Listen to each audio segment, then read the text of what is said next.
What's up, man? What's going on, man? How you doing, man? Good. Welcome back to another episode of Footy and Coffee Conversations. You got your There we go. coffee?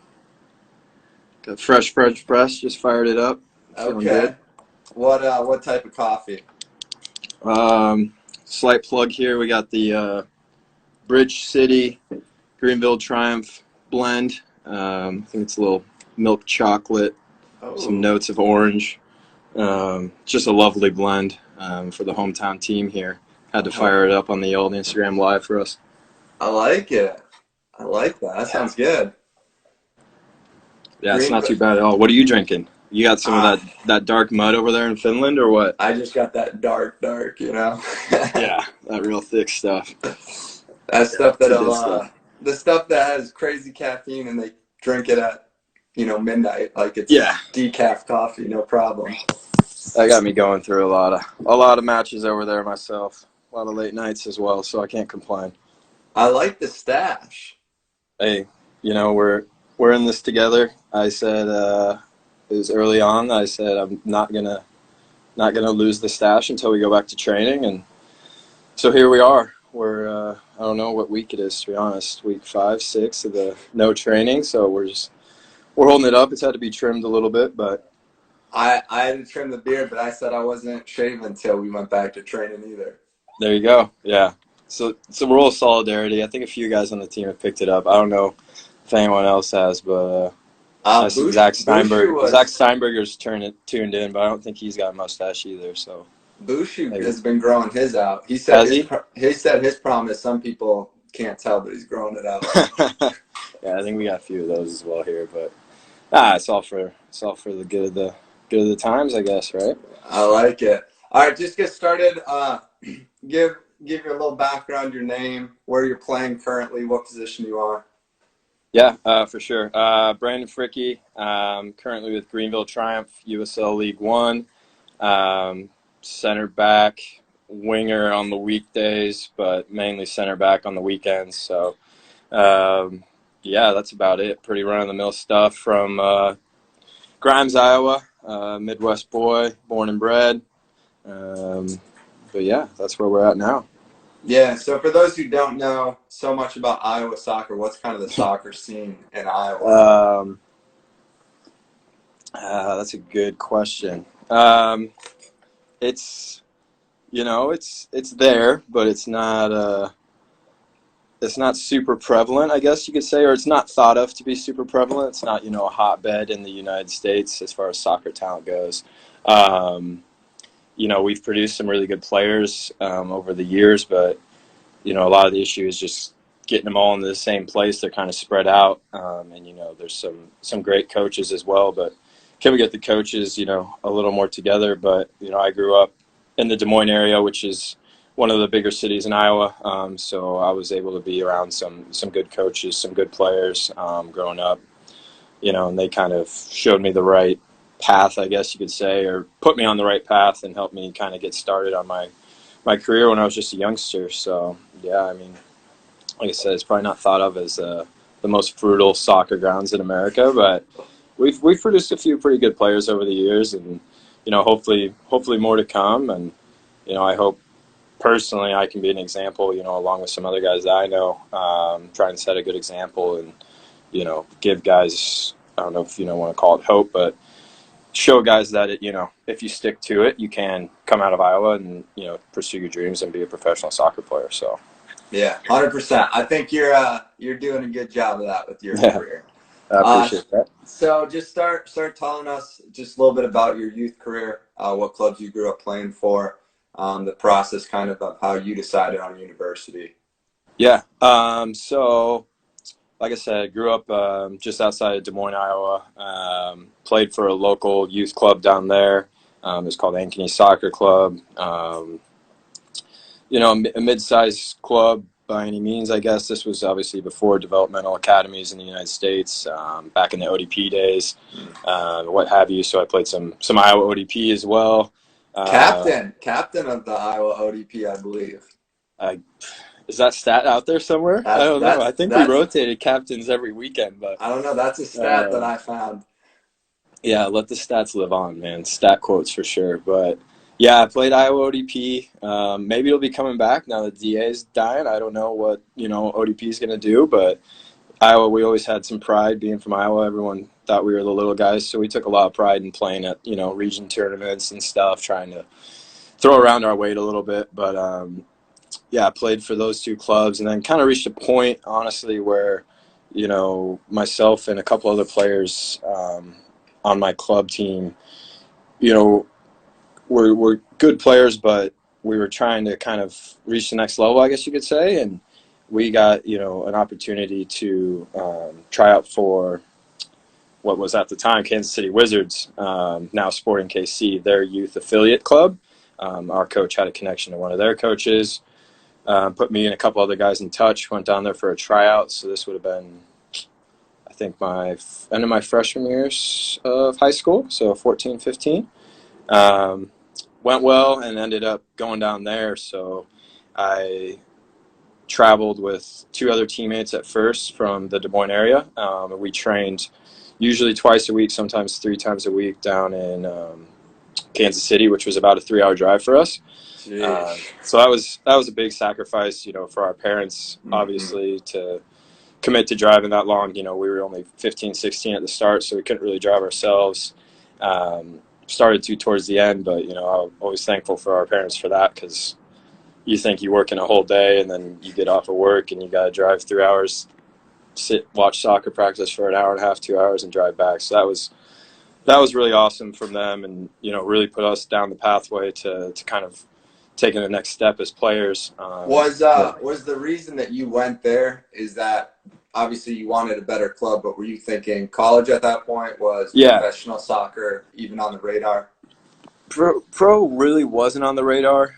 This was kind of, like I mentioned, the developmental academies, and that was kind of the route we saw the United States going, and we knew Iowa was probably going to be a little bit behind that, and we knew Kansas City was lining up to, set up their MLS for an academy, so we thought we should get down there and, hopefully be exposed to the DA program, which eventually we were. My last year and a half was in DA.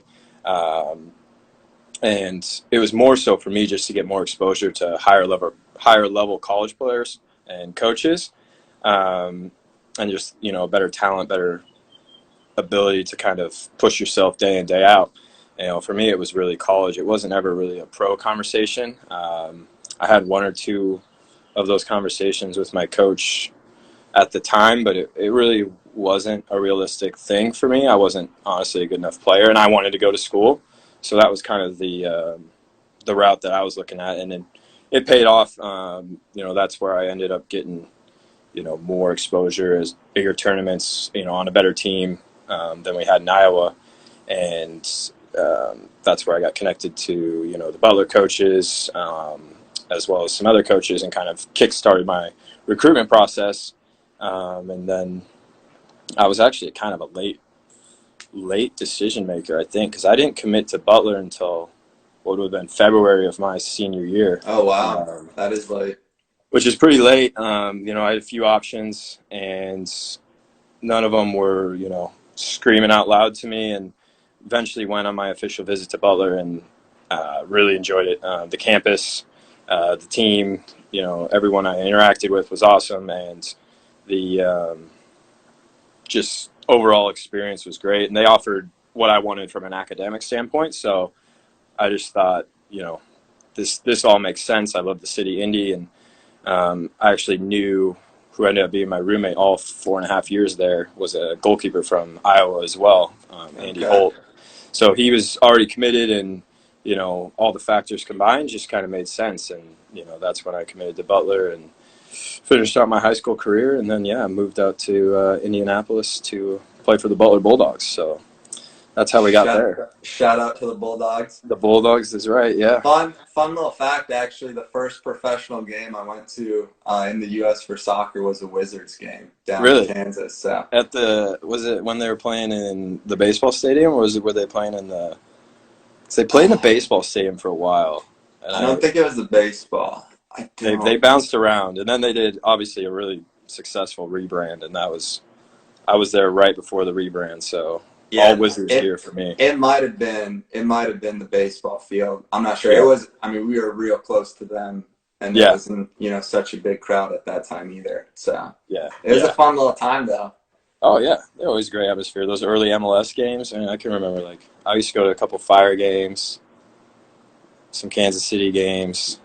Yeah, it was different time for sure, but I won a shirt there. They were throwing shirts out around. Oh yeah. I think that shirt is still to this day too big for me. They always were like XXXLs. Yeah. Which I guess they're just probably getting rid of them, but especially in that time frame, I think that was such a style of the oversized T-shirt. Yeah, oversized tee. It was probably like a Got Milk tee. I feel like that's all they had back then. Gatorade, Got Milk. But yeah, so that's how long story short, ended up at Butler. So yeah, so you get to Butler freshman year. We had Eric Leonard on earlier. Okay, yeah. He talked about his fitness test experience his first year and failing it the first time. What's your experience freshman preseason? So Leonard, I played with him 1 year at Butler. He came in as I was heading out, and so when I came, I was recruited by Kelly Finley, who I think he's coaching college, maybe at Liberty. Anyways, he recruited me, and then he ended up leaving after my freshman fall. We had a really good year, and he got an opportunity to go coach in the ACC for NC State, and he left. So I had a different fitness test than Leonard. And it was actually funny because you know how college works. It's like from a certain day, you can start everything basically. Mm-hmm. And, Kelly was a blue-collar guy, pretty, some would say a grinder, I guess. But his mentality was like hard work over everything, right? And so we could start on whatever day it was, Tuesday, August 10th. So we were supposed to run our fitness test that next morning on Tuesday at 9 o'clock, meeting at 8, 9 o'clock fitness test. Instead, Kelly and some of the older players decided it'd be a great idea. If we can start on Tuesday, let's start at midnight on Tuesday. So we literally drove, and we didn't have lights on the track. It was a track fitness test. We didn't have lights on the track at Butler at the time, so we had to drive a couple guys' cars down, park them around the track, and we literally ran our fitness test at midnight. Oh my goodness. That was wild. I passed purely on adrenaline, I think. I don't know. I can remember John Dawson, our goalkeeper, limping across the finish line. Oh my goodness.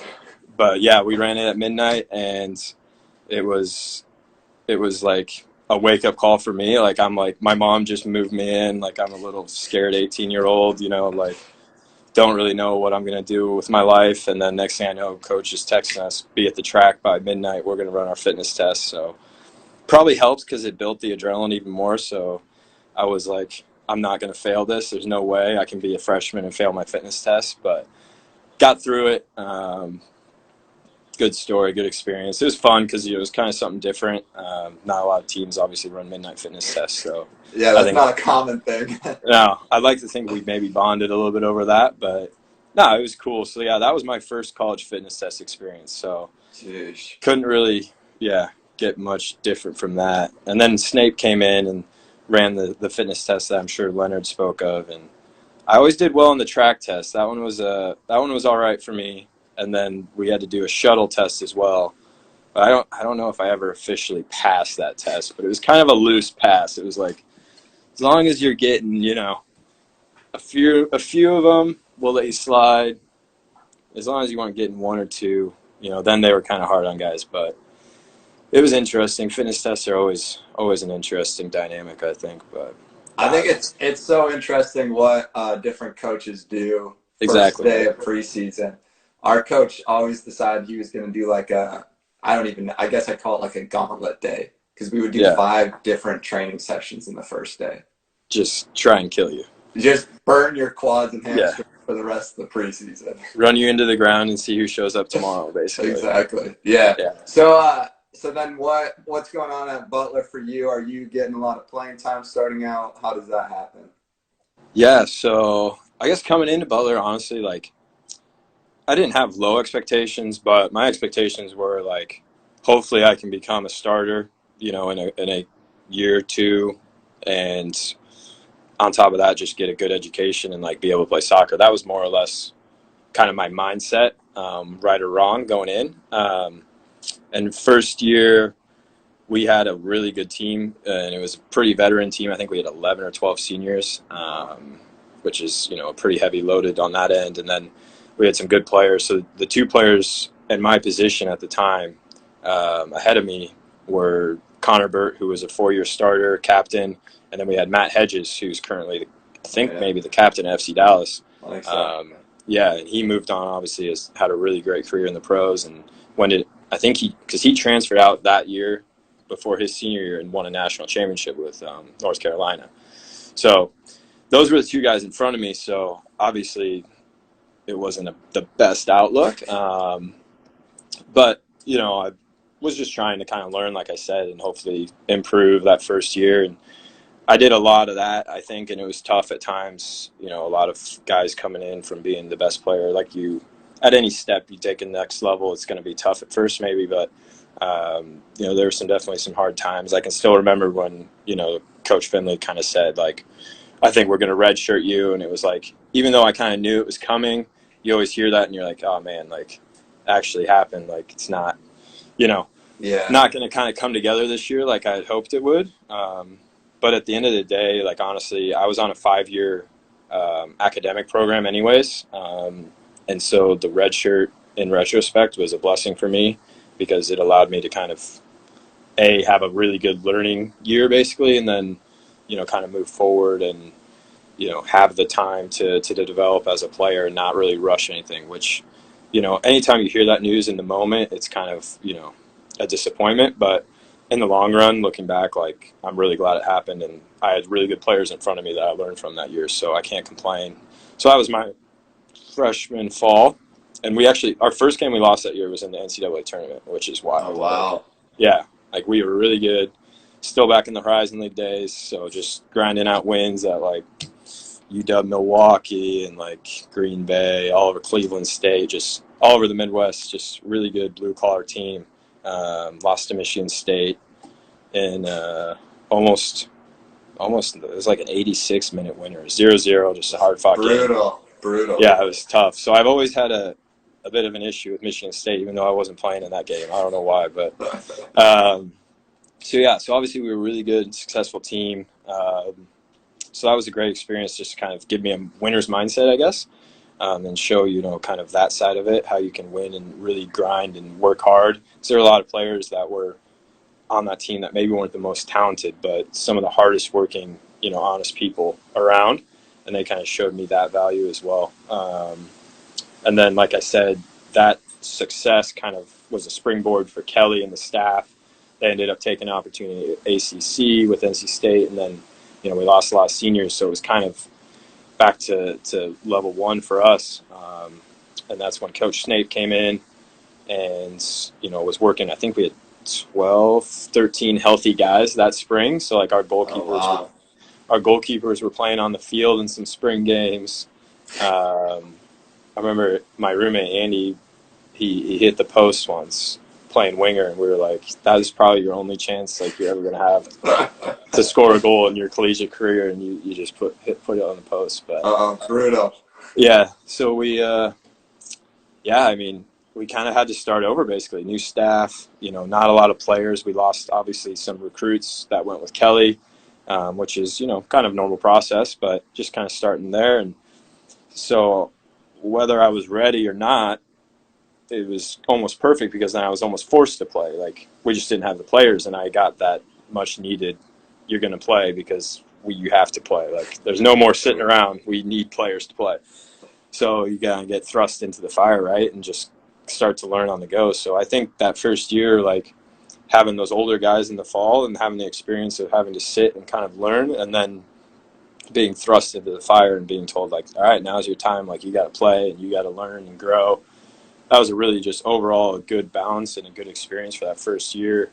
And kind of, like I said, it was a springboard moving forward. And, it wasn't like I was, like, overnight a really great player, by any means. It still took some time after that, but, looking back, that was a great starting point and kind of helped kick things off. And then, we had a couple tough years there. My what would have been my redshirt freshman and sophomore years was kind of the rebuilding years for Snapey, and bringing in some players that he recruited, and just kind of rebuilding a system and a style of play that fit his vision. So we did that, and it took like I said, some time to kind of work out with is expected. I think as as a coach and as a player, like, visions usually don't just happen. Yeah. Snap of a finger. It's kind of hard. It takes a little time for any good work to really come fruition. So absolutely. So we ground, I think it was 2 seasons there, and then as this is all happening too, conference wise, we were just all over the place. So I played in 3 different conferences in 3 straight years. So I came in, we were in the Horizon League. And then this was all due to our basketball team having the success that they had at the time. And it was like Horizon League. And then we went to the A10 for a year. And then we went to the Big East. So, each step with that, I thought, was kind of a step up in competition too. So not only we were kind of rebuilding, but we were stepping up in competition as well. So that, aided in some things, but it obviously made it more difficult, but it improves you down the road. So it was good from that aspect. So then I ended up, in the Big East, played 2 years there, which would have been my redshirt junior and my redshirt senior fall. And when in the college career does professional soccer become kind of a realistic goal or option for you? That's a good shout. Honestly, I can remember it because we had our end of year meetings, and I'd kind of had it in the back of my mind, but my track was, I was still on track to do a 5-year program, so I still would have had 2 years at this point, I think. So after my redshirt junior year, so maybe it would have been after my redshirt sophomore year, I think. And I remember I went into Snapey's office, and he said kind of like, listen, like, you're improving a lot. If you want to, kind of really dedicate yourself to this, I think you could have a shot. It was no, like, we have scouts talking about you, like, nothing like that. It was, we've seen great improvement. We see, the potential for more. Kind of, if you want to kick it in gear and we really work on this, another year and a half down the road, we could see you potentially, getting an opportunity. So at that point, I was kind of like, wow, like, not really in my head, kind of in the back of my head, but, maybe why not take a look at it? Like, it's every kid's dream as a soccer player to, play professional. I guess I shouldn't say every kid, but of course it was mine as a younger player. Like, who doesn't want to play pro, right? Right, yeah.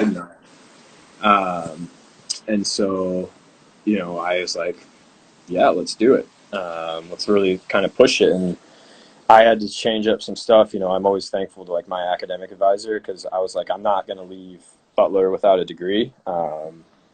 And I went into her, like, the next week and said, here's what coach says. Can I graduate in that time frame? Because I wanted to be available for the draft, right, in January. And she's like, well, let's figure it out. And next thing you know, she worked some stuff around, and she said, yeah, we can get it done if you want. And so I put myself kind of on that academic track to graduate in that December, which I think helped kind of push the soccer side as well. There was no lingering of like, okay, well, if I don't go pro, well, I'm still going to be in school. Like, it's fine. It's all good. It was, no, I'm going to end school so that I can go pro. And that was kind of like a set in stone moment where it kind of put it all into reality, and we kind of kicked back and started to focus. I dedicated probably more, but I was working hard and stuff in the summers and the off seasons, but I dedicated more to soccer, I would say. But, it was just like, now we have an actual time frame, and let's stick with it. So I'd probably say that. And then, about a year and a half, my last 2 seasons in one spring was all she wrote. And that was kind of the end of the college route. And, Yeah. That kind of answers that one. That's that's good. That's it's nice that you're still able to get your degree, not having to change something and give that up and try to decide which is worth it. Because a lot of players get into that situation, and I don't think that's to have to pick one or the other is never any good. Yeah, no, I've seen a lot of guys get stuck in that, and then you always run the risk of going back to school, or you commit to a team but you're in classes, and what does that look like? And so for me, it was just I wanted to get one out of the way so I could focus on the other, and that's kind of the route I took. And some guys are able to do it the other way, but that just wasn't really my mindset at the time. So yeah. So now you graduate from Butler. Talk through that first December, January after university. Yeah. So end of the season, it was kind of myself, Zach Steinberger, and we had a couple other guys that were interested in playing pro. So obviously, Coach Snape kind of helped us out. Zach was I would say a bigger recruit than myself, but he helped us both out trying to get into some combines.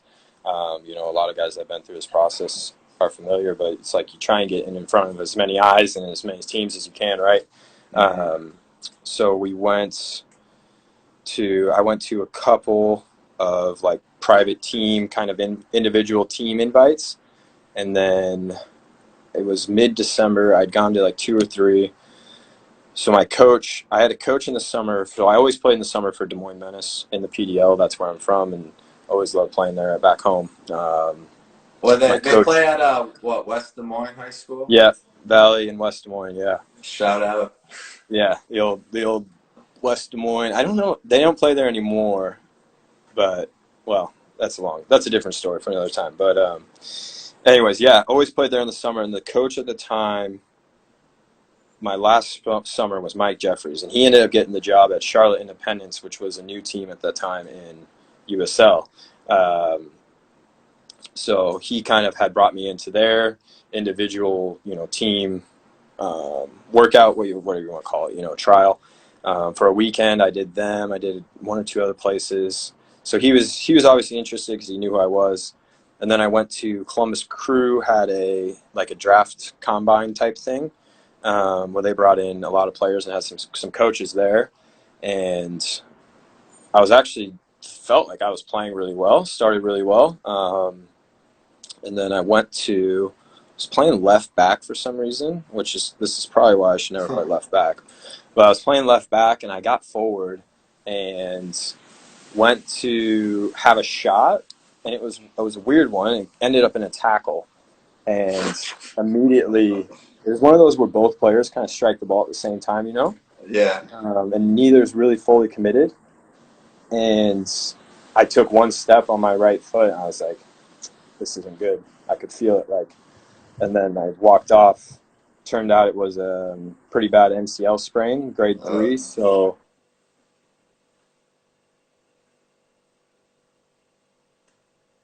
take me out for, probably the next couple months at least before I was at least playing at all. So that's mid-December. So I'm like, man, this is just not great timing, obviously. And yeah, so I wasn't able to do any more combines, any more trials. And I still had conversations with Mike Jeffries because he was the only coach in the pros that I really had a good connection with. And Snapey, I tried to reach out to a few, but the only promising route was kind of Mike. And it eventually came to a place where he was like, we'll probably take you. We're still working on some things. I was like, okay, awesome. This is before the draft, everything. And I'm still rehabbing a knee that I didn't think was going to be anywhere near ready to play. And the first 2 rounds of the draft happened. Didn't get selected. Wasn't really expecting to. Obviously, being injured, the second 2 rounds are going on, and it's late. Haven't heard my name, which again I wasn't really surprised because I didn't see a reason to really draft me as a team if I'm injured, which is interesting outlook. But I'm driving home from somewhere back home in Iowa. I think I was actually a rehab appointment, and my assistant coach texts me, and he's like, hey, congratulations on getting drafted. I was like, getting drafted? What do you mean? And then my mom called me, and she's like, oh my God, you were just drafted, blah, blah, blah. And I'm like, I wasn't even following it. I was just wasn't even thinking that it was going to happen. But did get drafted by Colorado, who were the affiliate of Charlotte. So I think Okay. Mike had kind of said, if you've got a late draft pick and, want to give this kid a shot in preseason, take it, might as well type thing. And unfortunately, they called me and they're like, hey, can you come out tomorrow? And I'm like, I would love to, but like, I still can't even run on my knee. Like, it's just not going to happen, at least for 2 or 3 weeks. And they were like, okay, like, totally understand it. We've been in touch with Mike at Charlotte. And so down the road, as they were affiliates, they're like, if you go for Charlotte, we'll keep an eye on you type thing. And so then I ended up following through with Charlotte and signed a rookie deal there. And yeah, so that's kind of how we ended up in Charlotte, which the fact that they were affiliated with Colorado is interesting. But, yeah, having the connection that I did with Mike, and he, was willing to bring me in, even though I was, still in the rehab and kind of coming back to play process, which, was fortunate for me because not a lot of coaches would have done that had they not known the player and known what he could do. So that's how I ended up in Charlotte. So yeah, kind of an interesting one there too. But yeah, I don't want to get ahead of the story here, but a little teaser for the people is how valuable Des Moines Menace has been for your career. Yeah, super valuable. Yeah, that's just a snippet right there. But yeah. Yeah. So you get to Charlotte, first year in the pros. Yeah. What's your experience? Are you starting? Are you playing games? So coming in, honestly, Mike had kind of told me, like, this is your first contract. We kind of see you as a competing, 3 on the center back kind of depth chart, if you want to call it, which I thought was fair. Like, A, I was still coming back from an injury, and B, I had no experience at the pros, and I assumed they were going to bring in some pros at that position, and that's ended up, what happened. Unfortunately, the knee took a little longer, I think, to heal, and I kind of missed out on the kind of time in preseason with the team, getting up to the speed of play and everything that I would have liked, and I only ended up joining in like the last maybe 2 weeks of preseason, like full go. And so that was tough because I think that's a valuable time for any rookie to kind of get acclimated to the speed of play. And so between kind of missing that time and then not fully trusting my knee yet, I was definitely behind the pace. Like, there was no question about it. Like, I didn't feel like I was really close to, the level, the standard at the time. So that was another, like, tough pill to swallow. It was kind of like, they say lightning doesn't strike twice, but honestly, it was very similar to, like, my first fall at Butler. Like, things were, hopefully going to go well, but the circumstances didn't really play out that way, and kind of found myself on the outside looking in, which was tough. Definitely tough at first, especially kind of mentally, to deal with both coming back from an injury and, to kind of get up to the speed of play at a new level, new town, new team, style of play, all this stuff at once was just a bit overwhelming mentally, and I don't think I was ready for that at the time mentally. I hadn't really trained on that aspect enough. And so that kind of, I don't want to say set me back, but it put me at a spot where it took longer to kind of get up to things. And it wasn't until probably, middle of summer where I kind of felt like I was comfortable playing with the speed, with my body. And then I had a couple on and off injuries throughout the summer. And then it was just kind of one of those combination of some injuries, some inconsistency for me that just never was really able to break into the team. And the 2 center backs in front of me, I thought were really good players as well. So, even if I were healthy and, playing my best footy, it was going to be tough, but I kind of handicapped myself, mentally, I think. And then, trying to deal with a couple injuries, it was tough, but looking back, it was a great learning experience, and like showed me that I need to dedicate more time to the mental game. That was something that I hadn't approached enough, I don't think, and kind of seen it from different angles. It always been kind of a one approach, kind of a hard work wins all almost approach.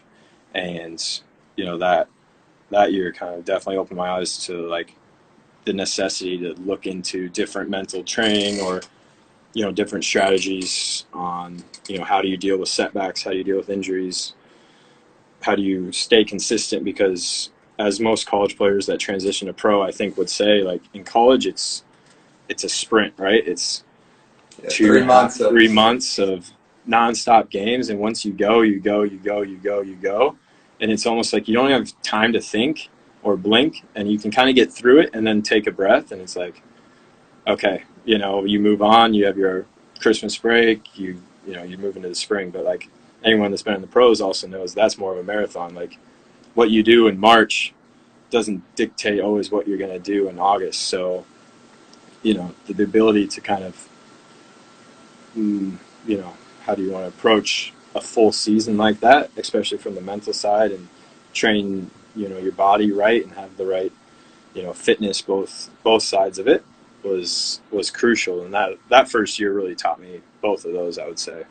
Yeah, no, that is a major difference of college and professional. It's like you get the first year as a professional and you get preseason done in the first 5 games, and that's your college season. You're like, all right, I'm ready for a break now. And it's exactly. Like, and you get the break, and it's like then you can recharge and everyone goes again. But yeah, it's definitely a different beast in the pros. But yes. So then kind of talk briefly just about the next couple of years. Obviously, you decide to go a different route than trying to stay in the U.S. at that point. What does that look like for you? Yeah, so obviously this is where, you and I got initially connected at Bridges. I had known about it, and Emil had picked me up as a player going into Charlotte. And Bridges and Butler have worked together in the past, the likes of Eric Leonard, J.C. Aikenhead, an older player. That's a throwback. Yeah, a couple guys, some soccer guys as well. So they had a connection. That's where I got connected with Emil, and he was the one that kind of said, to come into Bridges and train that off season, and then we'll look at the opportunities. So for me at the time, coming off a year where I barely played, I just wanted, a fresh start. Obviously, Charlotte didn't pick up my option, and I wanted a fresh start. We did a couple of trials in the States, but nothing was really looking great. And that's, it's tough when you don't play. I think a lot of players will reflect on that, even if you're good enough. A lot of times teams don't necessarily see that if you don't play games. They want to see you play games, and they want to see, well, why didn't you play? And then, anyone can rack up a number of excuses, but the fact was I wasn't good enough or ready to play that first year consistently or, significant minutes, and that showed because I didn't. So I kind of think I needed a fresh start, and, Emil and Bridges are obviously well connected in Scandinavia. And for me, I like the idea of being able, it was kind of a life thing as well. Like if I have the opportunity to use soccer to travel the world or see a different culture or see a different lifestyle, like yourself, it was like kind of a double whammy. Like, why wouldn't I? Absolutely. I get a fresh start, a new league, new coaches, a different system where I can hopefully grow as a player, but also just like do some different things, get out of my comfort zone a little bit. And that's kind of why I told Emil, like, let's look at Sweden, Finland, see what the options are there. I'm not afraid to take that opportunity now. I was 23 and single, and I was like, what do I have to lose? Like, yeah, why not go see the world? Yeah, why not go take a chance and see something different? So, that was when I kind of said, let's start looking. And then he did his legwork, and I remember it was like late January, early February, because as you know, teams over there usually start preseason, or they almost don't stop training, but they definitely start preseason a little earlier than we're accustomed to here, and kind of a slower ramp up. So teams were obviously already in the beginning stage of their preseason in early January, and he kind of reached out to me. I think it was on like a Tuesday night, and said, "Listen, I got there's a team playing a tournament this weekend. They need a center back. They're willing to go American. Like, if you want to go play in that tournament." And then he's like, that was a Division II team, so in Sweden that's the 4th tier, Nybro. And then he's like, we've got a couple different backup options. If that team doesn't stick, that you can stay over there and hopefully get some trials. I was like, man, like, okay, I'll think about it. And this is like literally on Tuesday. And the tournament obviously was Friday, Saturday. So I was like, well, I better decide soon. So I just talked it over with, my mom, my family, some, just a couple close friends, and said, like, should we do it? And in the end, I was like, I got nothing to lose. So I'm going to take a chance and booked my ticket like Wednesday morning, flew out Thursday, got off the train in Copenhagen, went to Vikwa and played in a game like literally that day. And it was like, it was wild, obviously, with the time difference and not knowing the language and all that fun stuff was just like totally out of the realm. And I remember, I don't know if Eric was on here earlier, but I don't know if any of the Nebro guys are on here right now. But the first time in that tournament, it was indoors. I got like a square pass from the other center back, and I looked up to take a look, and I looked down, and the ball had rolled right under my foot, went out of bounds. I'm like, this is my first impression, like over here in Sweden, like these guys are gonna like, there's no chance I'm making this team. I'm like, aim, we'll call the next one, mate. But back on the plane on Saturday. Yeah. Luckily recovered all right. Played well enough in that tournament. They invited me in for a week's training, and ended up signing after a couple weeks with Nebro. And then played there so that would have been the 2016, I think. Yeah, played there 2016. Played there. And that was a good year for myself, just to get games, honestly, like to play consistently. A lot of growth, a lot of learning, getting outside your comfort zone. It's like you don't speak the language, you don't know anyone, but you're there to do a job. So I looked at it like that, and like, at first it was mostly about the soccer, and I think I could have done a bit more on like the traveling and whatnot. But the balance is always, you're always trying to find a balance, right? And for me, soccer was still the really the only focus, which is fine for a lot of guys. But did that, was able to travel a little bit in our summer break, because most leagues over there have breaks, for any of those that don't know on the chat. But travel a little bit over the break. Team was okay. We were kind of towards the bottom, but I was playing consistent, so I was happy with that, but wanted to win. And the cool thing is, for people on here that are only familiar with U.S. soccer, at the end of the year, we were in a relegation battle, which, you can't get over here, which is kind of cool. You're probably not the side I wanted to be on. I wanted to be on the going up battle, on the but promotion side. But. Yeah, we were in the relegation side, but I think it was, we were in the relegation battle. So it was like the bottom two teams officially went down, and the third to bottom team had to play a playoff with the team from the lower division. So we ended up being third from bottom, having to play a playoff game, and it was awesome because it was like home and away, aggregate goals, like everything you watch growing, like Champions League, you watch like aggregate home and away ties. And so I remember we went on the road and we won 1-0 on a penalty. Yeah, we won 1-0 on a penalty. And then we came back to our place because we were the higher division. We came back to our place and we were losing 2-1 at home. So that would have been, they would have went through on aggregate 2-2 on away goals. And then Andrew Chang, another Bridges guy, scored in like the 84th minute to make it 2-2. And we ended up going through 3-2 in the end and stayed up, which was really, really cool for to see the people in the small town Nero. They loved it, and that was a really cool experience, and obviously something you can't get in the States as well with the relegation promotion. So now it probably also helped that you won the game to make it a really cool experience. Yeah. It would have been kind of a bummer, obviously, the other way, but it was like celebratory. Everyone was like celebrating like we won like a championship. So that was awesome. Like just to see the locals like really happy about that. So it's been funny how many guys that have been on the show that have gone and played in Sweden had experiences with either relegation or promotion their first year. No one's finishing middle of the table on the teams they're going I know, to. right? It's like they always throw us into the fire over there. It's like we're trying to stay up or we're trying to go up. It's like it's one or the other. But I like the guys that get signed mid-season for their first year in professional, and they come into a team and the team's like, all right, we have 12 games left. If we lose 2 of them, we're going down. That's basically what our situation was, man. Like we signed Sean Bauman and Andrew Chang in the summer on the Bridges tour, because I was telling our GM, our sporting director, and like coach, I'm like, hey, like we've had a couple injuries, like we could really use some reinforcements. I know this team's going to be over here. It'd be great if we could, try and get a couple players. And it's just like you said, it was like we signed them, but it was like, all right, now we have to win. Like we cannot mess around here. But yeah, no, a great experience, like all around. It was really cool to be part of. So yeah.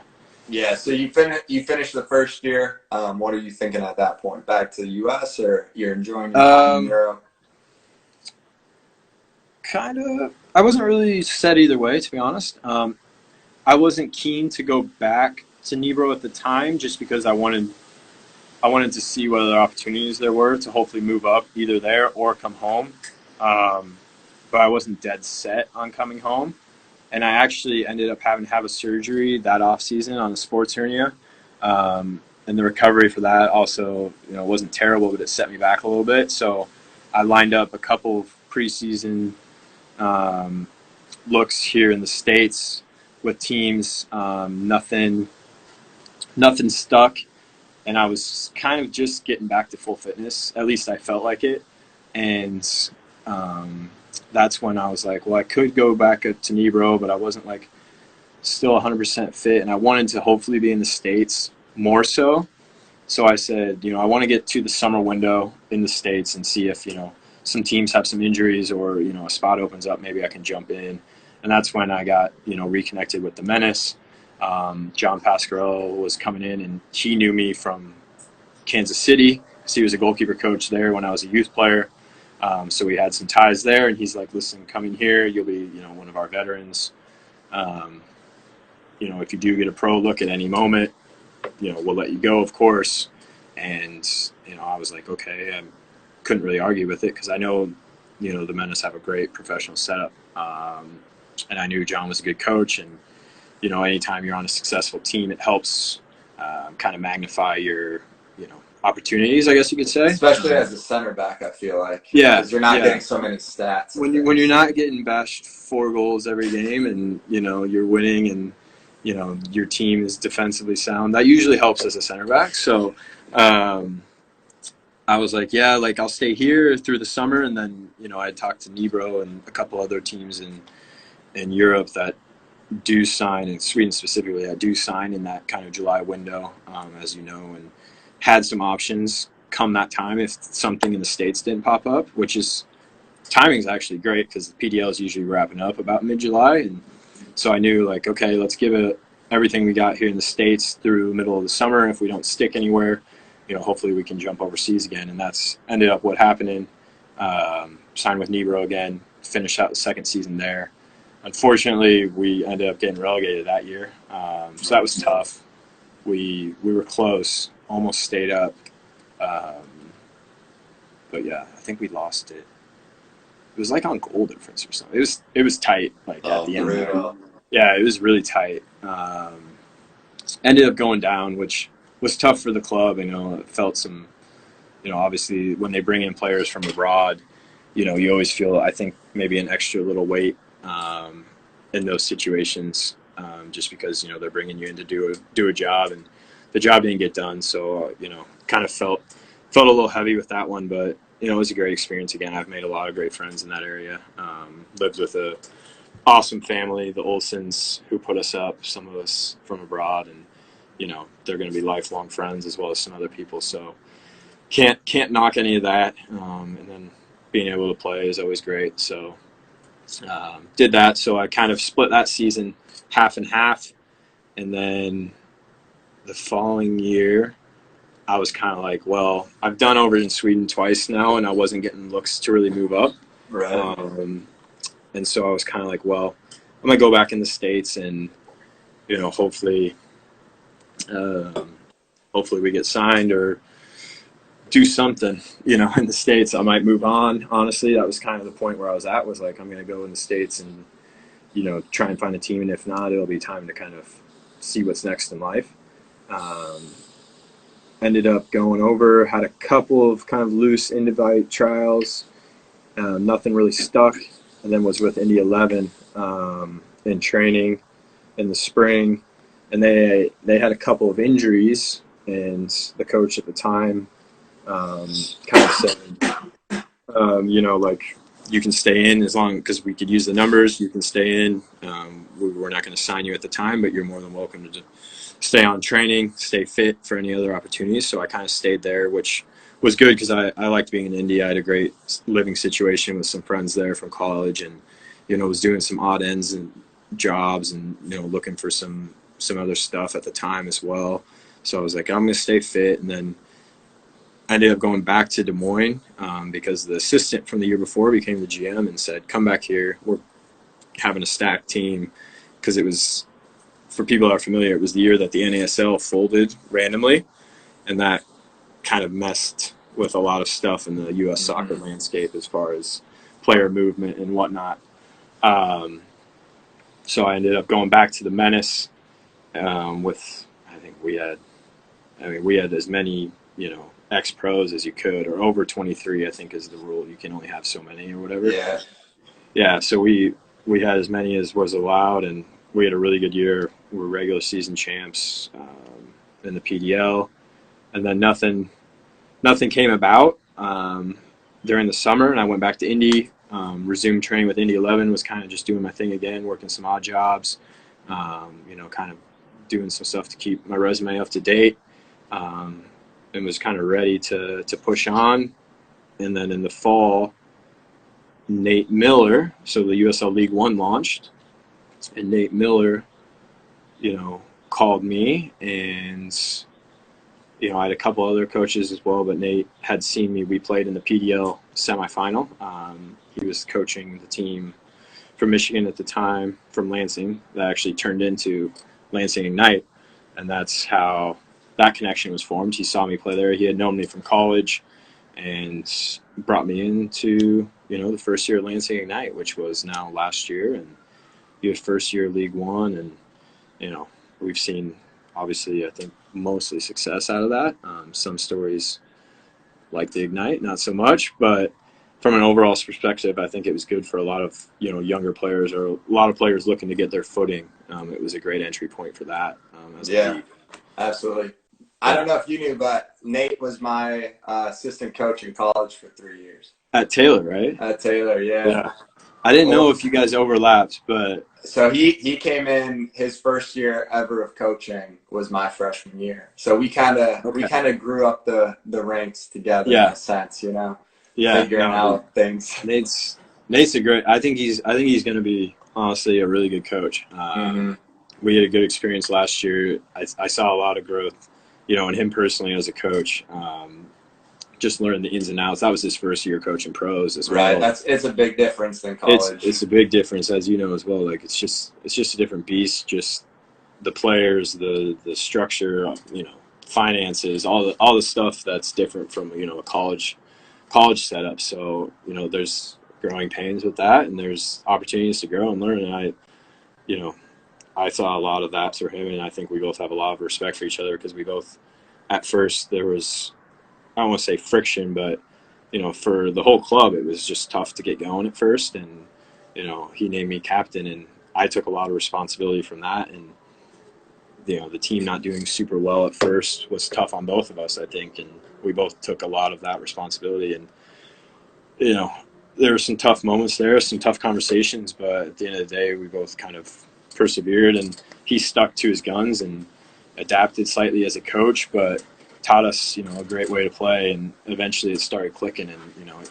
showed with our success in the second half of the year, I think. And, you know, what could have been a championship run, it got cut short, but, you know, finished second in the league. And, you know, to start playing some of the soccer that we did towards the end was really fun. It was a really great time. So absolutely. There's a shift around mid-season that you guys go on a pretty incredible run. What all came together to make that happen? I mean, it's a lot of things, to be honest, but I think it was, I think you'll probably see this or have seen it as a coach or as a player. A lot of times it's not like one thing that just clicks. It's usually a culmination of a lot of stuff that's been put in place, and then all of that has been working towards it, and then it just starts happening the way that you've been playing it or training it for months and months. And that was kind of, I think, our case. Nate was teaching a style and a play that was tough for a lot of guys at first, and a lot of first-year pros, honestly. I think myself and, our goalkeeper were really the two guys that were playing consistently about midway through the year that had any real pro experience. So it's just a lot of adjustment for a lot of guys, and he, kept preaching kind of the same principles, and we worked on it, and, like you said, eventually it does just kind of come together, and it's like, it is in a way you have that like eureka moment where you see like, okay, now you start to believe in the process that you've been working on so hard. It's kind of hard at first when, the coach is saying, well, just keep doing it. We're doing the right things. Maybe we're not winning, but we're doing it right. It'll come together. It's hard when you're like, you're not winning. So it's like, are we really doing the right things? I mean, it's like, you got to have kind of that perseverance in those times. And I credit the team a lot for that, and Nate himself and the staff to kind of push us through that first half and say, like, we're training the right way. Like, this is going to start clicking. Like, just keep it going. And then, we had some performances where we played really well. I can think of, Tormenta away, a couple matches where we really played really well and the result didn't come. And we could kind of feel it like we deserved more in our performances. And then, like you said, we just started winning, like, just started happening. Like, some guys really caught fire, Rafa, Toomey, Pato, some of our strikers just started finding the back of the net. Defensively, we tightened up a little bit, focused on some of the nitty-picky things. And then just the style of play, it was really fun to start playing it. And, once you start winning and seeing the product is working, then the train's kind of rolling at that point, right? You can kind of really keep going. So I think that's kind of what happened. I can't point to like a specific training session where we like changed things, and it was like, now we're going to do it this way and we're going to start winning. It was more no, we're keeping with it. It's a slow grind, and then start happening. Okay, we're playing well. We're maybe not getting results. And it was like, oh, now we're winning and we're playing well. Then you get that confidence about you, and especially some of our attacking players, it was just like you couldn't stop them. Like, they just started going in. The final pass, the final ball was clicking, and it was really fun, honestly, to play in. And I got to see a lot of it from the back, so it was fun from my perspective too, just to kind of help organize it and see it all click and come together. So. Yeah, and you've talked on the mental side before, just in your own career and learning that. But I think that's something like last year is probably also impacted by that mental side of when you finally start clicking as a team and you start seeing the results of the hard work that you're putting in and training and what you're trying to accomplish, the effect it has mentally on players and as the team, as an attitude. When you go onto the field, it's like you expect to dominate and win now, and it's a crazy switch, but the swagger or whatever that the team carries at that point is unstoppable. Yeah, no, for sure. I mean, and like you said, you can honestly, sometimes you can see it in players. Like, you can see in the way a player carries himself. And I think the best players, and a lot of guys learn as they go in their career, are able to carry that presence and almost tell themselves into it, even when things aren't going well or they aren't doing, the best or haven't had the best spell. You see it in a lot of strikers. They're still willing to take the shots and still willing to, take the chances and try, or, the defenders are looking for the right passes or what have you. But, it's the ability not to shy away when things aren't going well and then keep doing kind of the tough stuff and, know and trust that it will come together, and then you can kind of have that bravado, you want to say. But it was cool. It was cool. Yeah. So then obviously the season ends.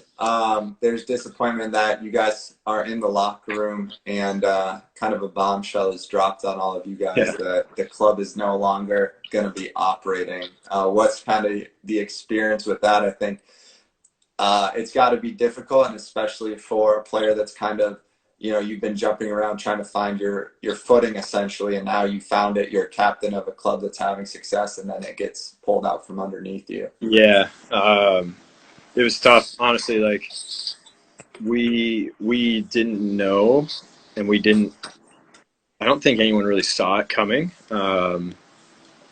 Because we were like, we're good. Like we're playing well. We're winning. Like okay, we lost in the semifinal to a good team, but overall we had a great season and saw a lot of great growth, and a lot of key guys were under contract. And I know from conversations before this all went down and even after, Nate was very excited about like the potential for year 2 of that team. And I was ready to go back. We hadn't discussed details, but I had said like if we can work something out, like I'm good to be here. Like we'll deal with it after the season. It was kind of the point we were all at because we were focused on that late season run. And then we lost, and we lost on a Saturday in the semifinal, and we got told on Monday morning that the team was no longer going to exist and operate, which was just a bombshell. And anyone that's played in the U.S. soccer landscape for a while probably knows that this is how it goes with some teams. Like financially, it's hard to run a lower league team, and sometimes it just doesn't make sense, and owners make calls based on what they think is right, and whether you agree with that or not is probably they don't really care. They have to make a decision on how they want to operate, and so our owner made his decision, and it was tough for a lot of guys, especially you got a room full of young guys that have just kind of found their way, and a lot of young pros, and they didn't know why. Like we're playing well. You think you're playing well and you should be rewarded, but sometimes that's not how it works. That's just the harsh reality of kind of the business world, I guess you could say. A few guys have obviously seen it or been experienced with it. So, I can't say I was 100% surprised because the numbers of all the League One teams surviving after year 1 maybe weren't super high, but obviously it was tough because we'd formed a good team and a good companionship. But like you said, for myself, it was kind of like, well, what am I going to do now? Like I was ready to be here, and maybe see out the last couple of years and then move on. But I actually had a conversation with Nate after the season where he kind of said, like, listen, you've had such a great year. You're going to have an opportunity to keep playing. Like, if you want it, I think you need to take it. Like, why and now? Because I kind of expressed to him, like, maybe this is just time to kind of move on, like a natural progression. Team ended.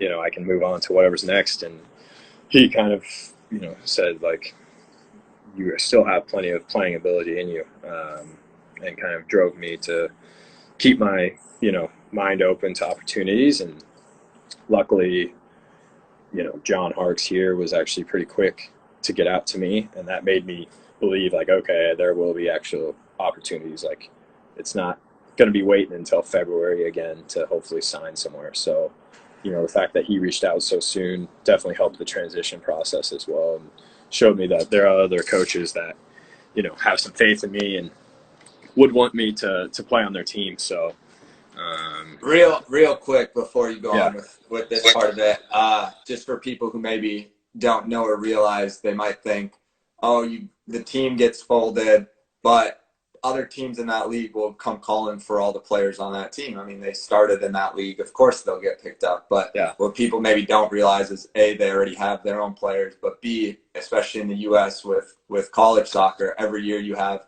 new kids getting drafted and those kids not making their MLS team and getting sent out to these lower division clubs. And so the window of opportunity with the club is very short and very small in the U.S.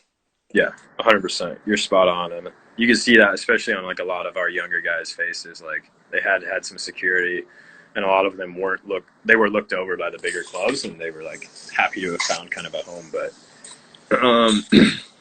for a few guys, I think it was a good opportunity because they were in contracts and they had the opportunity, I think, to move up, and maybe they wouldn't have done that had they stayed with the Ignite. But for the most of the guys, it was tough at first. But yeah, luckily John reached out pretty quick, and was aggressive. And obviously I saw the success they had here in Greenville last year, a good team. And, there were a couple other teams that we spoke to, but none of them were as aggressive or felt like a good fit like Greenville did. And especially like as a player, you want a coach, to kind of want there's that feeling of being, wanted or desired as a player. I don't know if it strokes the ego or what, but I think it helps build a good relationship. But, John came to me pretty quickly, and we were able to work out something, relatively soon. And, I decided I wanted to, keep her going at least for another year or two and see what happens. So that's how we ended up in Greenville. And, yeah. And I don't know if it necessarily has to even be ego with the coach wanting you. I think it's also ego's probably the wrong word. I think it's also just as a player, you want the best experience you can have as a coach that wants to fight for you and will do anything for you to succeed as an individual, both as a human being and as a player. So I think if there isn't the feeling of a coach liking you, it's difficult to believe that the coach is fully in your corner. No, that's I like the way you put that. That's a coach's way to put it. There you go. It sounds better than ego, right? There you go. Yeah, you're right. But that's how we ended up in Greenville. So. Yeah, so obviously you get to Greenville. You start preseason this year, and then it gets cut short right now. We're on pause. But so far, what's your experience been with Greenville? It's been great, honestly. The club, top to bottom, is run very professionally. The owner has a stake in it. You can feel it. He actually just sent out a letter to all of our fans, season ticket holders, players included.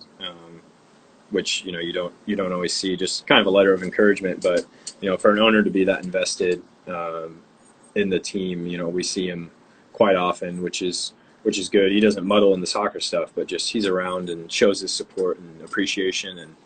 And the coaching staff's been great. Obviously playing under a guy like John Harkes, who has had a great career himself as a player, is a good experience because he has a lot of firsthand knowledge of the game. And then, Greenville's actually a nice little town, to be honest. It's good. I didn't get to explore, as much as I would have liked to because the weather wasn't great. But hopefully once, we all get moving again and stuff, we'll be able to get out a little bit more and see some of the sites in the area. But, no, it's a good team. We got a deep team this year, I think. A lot of good players. Really every position's, got competition, which is good for success, I think, on any team. So hopefully we can get going here pretty soon and start ramping up because, I think we're all missing it, yourself included, I'm sure. So Yeah, absolutely. All right, we're going to get into some questions. I have some questions to ask you. If anyone has one that's listening, just drop it in the comment section and we'll get to it. First off, just talking kind of about the whole pause on the season. We've been kind of terming it separation season.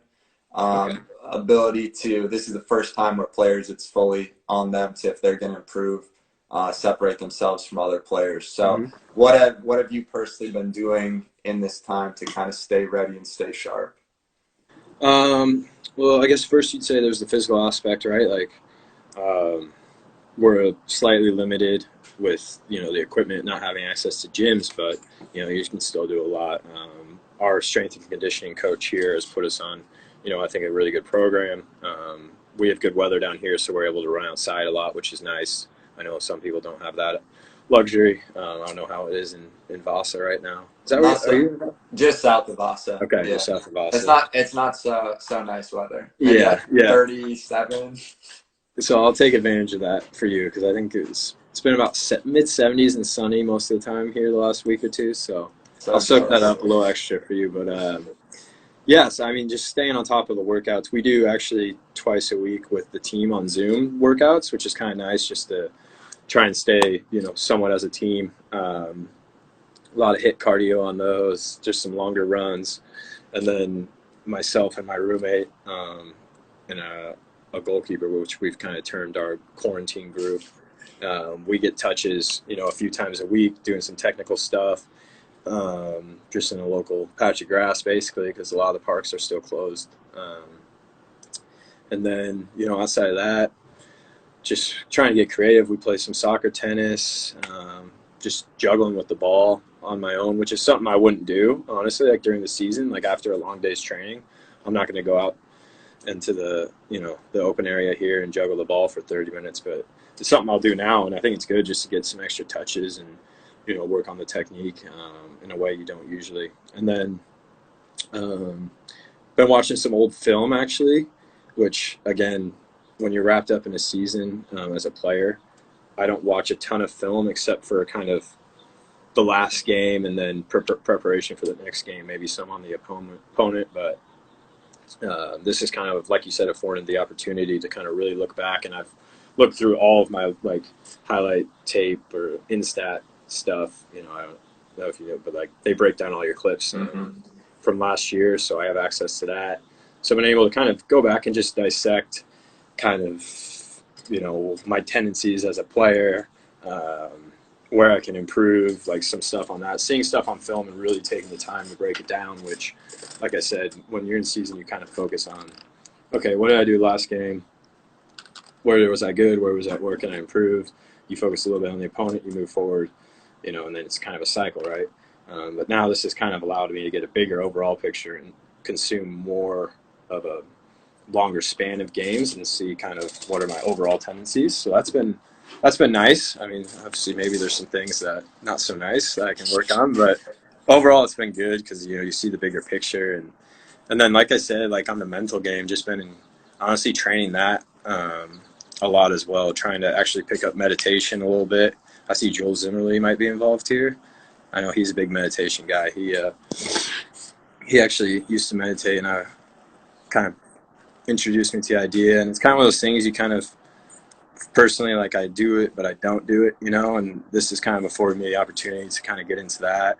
Some yoga, and then, some mental, just reading some books on kind of some different mental kind of aspects and, how to train the mind or hone the mind in to be, better prepared, however you want to call it, just more aware, more self-aware, and able to kind of tackle life once it, hopefully eventually comes back at us full swing. So, yeah, that's the long story. That's some good things right there. Yeah. No, I think it's important too. The mental side of this gives us so much more time to kind of stop and reflect on things, which, as you said, in a normal career, it's always go, next thing. And so you might look back, to 3 days ago to the last game, but you're not looking back and really studying 2 months ago. Where was I at? What was I doing? What's my development been? Where can I go from here? So I do like that. I think too, it'll be interesting. I don't know. It's my theory with it. Younger players, this is maybe worse for in a sense because they need games. And now they've just had, too long of a break. But I think for players that have maybe played longer and have had, season after season after season, not that the break is good, but it affords them some time to rest and recover and kind of come back maybe fresher than, at most you get a week or two off in the off season of actual off before you start ramping it up for the next year. Yeah, no, you're spot on. And I think you see that even in our team here with some of the older players are definitely taking a little more time to like not go on the like fitness and soccer, but are, training some other ways and just taking some time. Like you said, just take some time. Just if you've got it, enjoy it because you don't always got it. So 100%. All right. Let's see. Your Bridges 5-a-side. So we've been asking guys that have been involved with Bridges what their 5-a-side plus a goalkeeper is without MLS guys. There's been some heated discussion. So after you told me I'd probably get this question, I gave it some thought. I've racked up a short list, and I was thinking I only really trained with Bridges consistently for about 3 or 4 weeks that one off season. So I'm trying to limit it to either that or guys that I've played with that I know are Bridges guys outside that. So would Grant Stoneman count? Did you count him? I'll allow it for you. I'll give Stoneman in my defense. I want X in my midfield. I'll take Kaz somewhere on the field just because he will run around and be a psycho. I'll take Leonard because he's a great one-on-one defender, and I know he'll work until Brett Hall shuts the lights off. So I'll take him. So what is that? That's 4. So more of like a goalie and a striker. I know. I'm trying to think of who my strikers are. I'm going to throw one at you because I couldn't remember a goalie, and that's probably bad on me because I should know my goalies. They're only saving you when you make a mistake. Exactly. So I'm going to go with a wild card here because when we were in Sweden, Simon Magali would train as our 4th goalkeeper. So I'm going to put Magali in goal because he actually can make some saves, and I think you'll have good distribution on a 5-a-side. So I'm going to go with Magali in goal. He might be a bit of a liability, but he'll also create some opportunities going forward. And then striker. I know I'm going for striker. Big Ramon. Okay. Big Ramon. I know they converted him to center back, but my time at Bridges, he was a striker. He was an absolute beast. And terrible to defend him. Yeah. So he big. Turn you left and right. He hold the ball up. I think in my 5-side, I've got a lot of guys on there that can run around and create chaos, and I just want a big focal point up top that we can dink the ball into and let him just knock it around to the other guys. So I'm going to put Big Ramon up top. I don't know how many goals I'm going to get out of him, but I'm going to get a physical presence and, an intimidation factor, honestly. So I like that. That's a tough team to beat. I mean, they might be beatable, but they're going to work hard. We're going to work hard. Are we playing in Soccer City? Where's this 5-a-side? Of course. Oh, yeah. Then I definitely want that team. And I want Brett Hall has to be there on the sideline yelling at everyone. I love it. That's a given. What would be if you had, I might take Woj as a striker. Woj? But keep going. I didn't know he's been in the MLS maybe, so I'll allow it. You can have Woj. A lot of people. But I like Ramon. Okay. I like Ramon. All right. Woj is too refined. I need just a bruiser up there. All right. So if you were able to go back to 15-year-old self in club soccer, not really sure what your career is going to be at that point, what's kind of the advice you would give yourself? Advice to younger players. I would probably say, first and foremost, I would probably say touch the ball as much as you can. Really work on first touch because I think that's overlooked, especially in American kind of youth. At least it was at my time. It might have, gained some traction lately, but back in my day, first touch wasn't a thing, and I think you see the best players in the world, and they have a great first touch, not just to control a ball, but setting up what your next movement is. So I would probably say touch your ball as much as you can. And then I think don't focus so much on winning, but focus more on just the improvement and learning. Because what can you take from game to game outside of the winning? Because I think winning is something that comes secondary to doing the right things and learning and improving in the right ways, especially as a footballer. And that's something that I learned second, later in my career, is just do the right things, put in the right work, improve day to day, and the success will come later. I mean, that's kind of the story of our Lansing team last year, right? Like, we improved, we worked at it, and then the winning came eventually. And so I think that would be one. Then just have fun, honestly. I did have a bit of fun, but I think there are a lot of players that maybe feel pressure for whatever reason, get into a good school, win the game, impress whoever. But if you're not having fun playing, then it's not really you're not really playing. Yeah. Why do it? Why do it? There's going to be some days maybe it's not the most fun, but I would say try and have a good time with it because not a lot of people get to play for a living and have fun, so enjoy it. Absolutely. I like that advice, though, too, of almost the winning is the byproduct of doing the little things right. I like that. Yeah. Now, a lot of places that you've been named a captain. You've been viewed as a leader. Even guys on this show have spoken highly of your leadership abilities. Not to ask you to toot your own horn or anything, but what attributes do you think that you have makes you so desirable to be a captain of a team? I think first and foremost, my position, being able to see the whole field and see the whole picture is a big advantage from like an organization standpoint.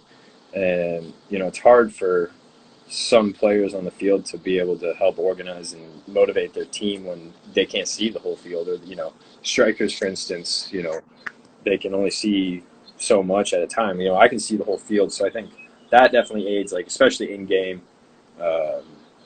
being able to see and put guys in the right position.